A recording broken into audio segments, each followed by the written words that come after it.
Hello, I'm Nicole Carr, the Development Director and Conference Organizer for the American Humanist Association, and I use she, her pronouns. We have a practice of starting our events with a land acknowledgement. Here at the AHA's office, I'm on the unceded territory of the Piscataway and Nacotchtank or Anacostan peoples. You'll hear more about land acknowledgements in just a moment.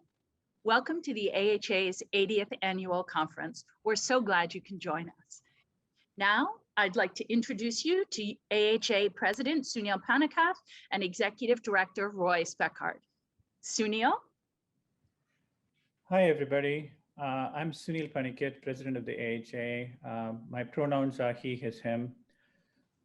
It's my great privilege to welcome all of you to the 80th Annual Conference of the American Humanist Association. This is the second virtual conference that I have opened as president. I'm proud to lead the most broad-based grassroots organization of non-Ts in the country.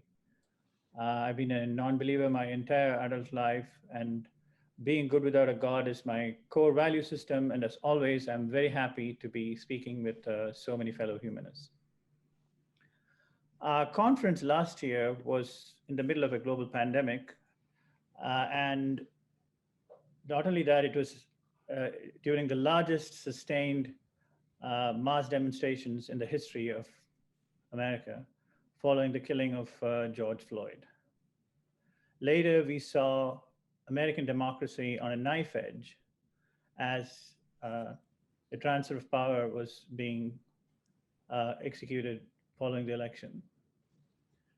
But here we are, again, a year later, to celebrate our shared values in this organization that has stood the test of time for 80 years. And I'm very happy to see all of you here again. The AHA staff has been hard at work through the pandemic, advancing every day the shared values, the shared goals that all of us share through this organization. And I want to thank all of them for their hard work through this difficult time. And for this conference, their hard work has produced a stellar program with great speakers that you'll hear for the next 2 days. But as we did last year, as we all get together virtually from many different places, I want to encourage you to think about the places that we are all in as we come together. I join you today from the island once called Manahatta, from the unceded lands of the Lenape people. As an expression of gratitude and appreciation to those whose ancestral lands we live on, we recognize the land to honor the indigenous people who have been living and working on these lands since the beginning of history. But we should not forget that colonialism and its effects are ongoing, and they continue in the here and now. So land recognition is not just a formality, it's a recognition of what continues today.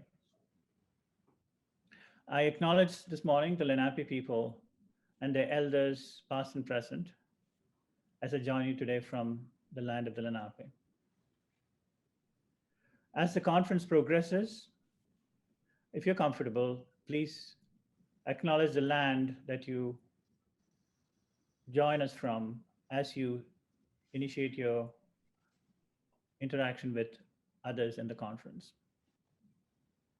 Once again, welcome to the 80th conference of the American Humanist Association. And now here is Roy Speckhard, the Executive Director of the AHA. Thank you, Sunil, and welcome to you all. My pronouns are he, him, his, and I'm presenting here at home in Washington, D.C. from the territory of the Piscataway and Anacostan peoples' native lands. Reviewing the 1,000 people participating this weekend, I can see that many of you are new to the American Humanist Association. Others are longtime members or folks connected via social media and our publications. But no matter your humanist movement seniority, let's participate this weekend to make the experience live up to its potential And then after the conference, let's apply these experiences to help make this world more humanistic.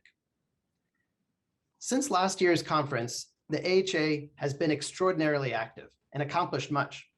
To give you a flavor of that, I'll mention some things that I think are worth special highlighting and play a few short clips that introduce some of our key programs.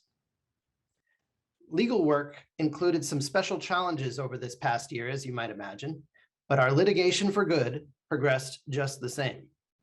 For example, after a family reached out to us about their public charter school using a church for their upcoming graduation, our demand prompted the school to change that venue to a secular space, and the family was overjoyed. We achieved a milestone of sorts with a California school district coming to us for assistance with a First Amendment case. Also, the First Circuit Court of Appeals ruled in favor of our amicus recommendation in the Boston Christian flag case, garnering the AHA coverage in The Hill, Bloomberg Law, Washington Post, amongst others. And here's an overview that covers more.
And just to add a snippet about our legal work, I'll mention that the Humanist Legal Society and the Secular Student Alliance coordinated the first series of events catered to students and recent grads interested in a career in First Amendment litigation. But moving along, our connected Free Thought Equality Fund Pack for the first time saw over 100 of our endorsed candidates successful in their primaries. Looking back just 3 years, we helped the number of public non-theist elected officials in the United States double to over 80 strong today. Our leaders participated in numerous public outreach opportunities, such as AHA President Sunil Panikath being interviewed for the Great Talks podcast, AHA Vice President Mandisa Thomas representing AHA as part of a major Thomas Paine event, and AHA Treasurer John Hooper wrote about the bright future of the AHA that discussed our new strategic plan.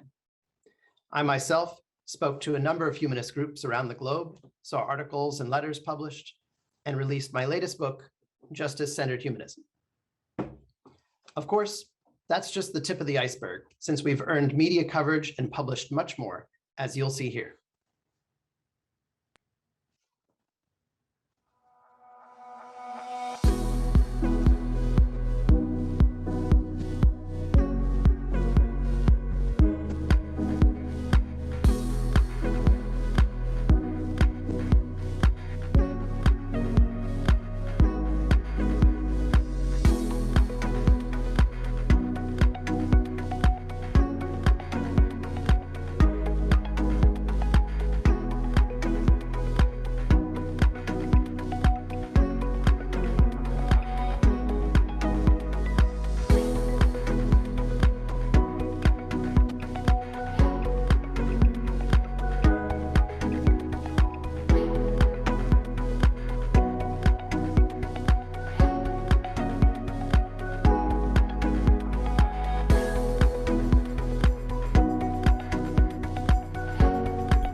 I'll just add to that we also engaged in multiple social media takeovers, including Nicole Yemas, a marine biologist who was the first Pacific Islander to voyage to the Challenger Deep.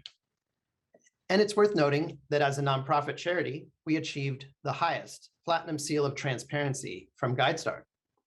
But continuing with the highlights, interest is building for our 10 Commitments program, emphasizing the humanistic values that we can share with the world. Staff and local leaders have presented on the subject. We've published a series about it on thehumanist.com, and orders were filled for over 1,000 10 Commitments posters. It continues to grow as time continues. I hope you'll take advantage, by the way, of our online programming, which has exploded over the past year to help humanists and free thought families stay connected through the pandemic. Events ranged from small class-sized trainings that provided in-depth humanist perspectives to exciting speakers with as many as 500 in attendance. Here's more on that.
Great. Next, I'll mention a bit about our lobbying and advocacy for humanist values and social justice.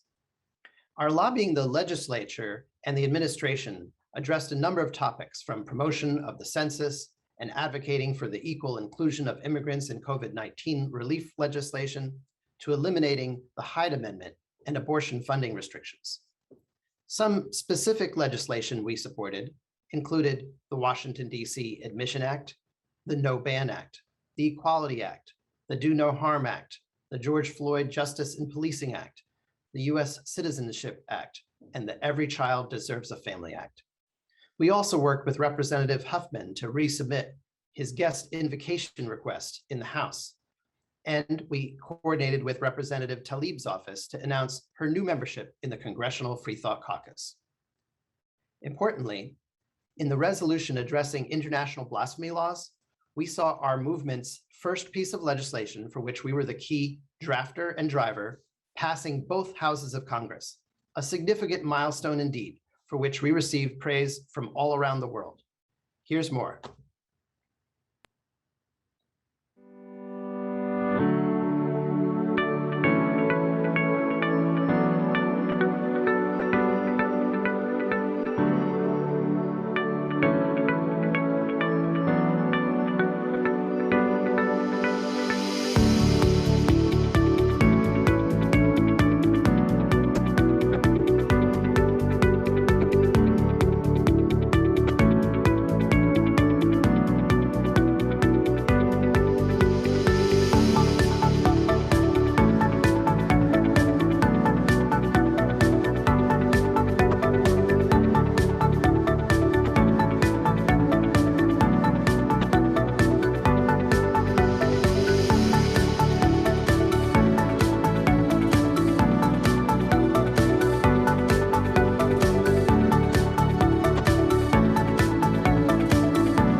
can see, we're doing all we can to make your support matter and to have the greatest impact possible.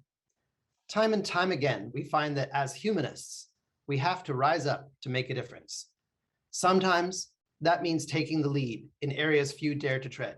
Sometimes that means standing with others so we can have greater impact together. And sometimes that means taking the lead of those whose experiences and understandings make them better prepared to bring us all toward progress. And perhaps hardest of all, sometimes it means recognizing our own part in perpetuating systems that are incompatible with our highest humanist ideals. That means taking our responsibility seriously to do the work to be the change that we wish to see. As humanists, we feel an obligation to transform our lives and this world into the kind of lives and the kind of world in which we envision. With no expectations of a higher power coming down and cleaning up our mess for us, we know the responsibility for doing this work is ours and ours alone. With that in mind, I hope you enjoy today's engaging schedule and the rest of the conference as well. Thank you. If you aren't already a member of the AHA, you can join us on our website at americanhumanist.org. Thank you so much.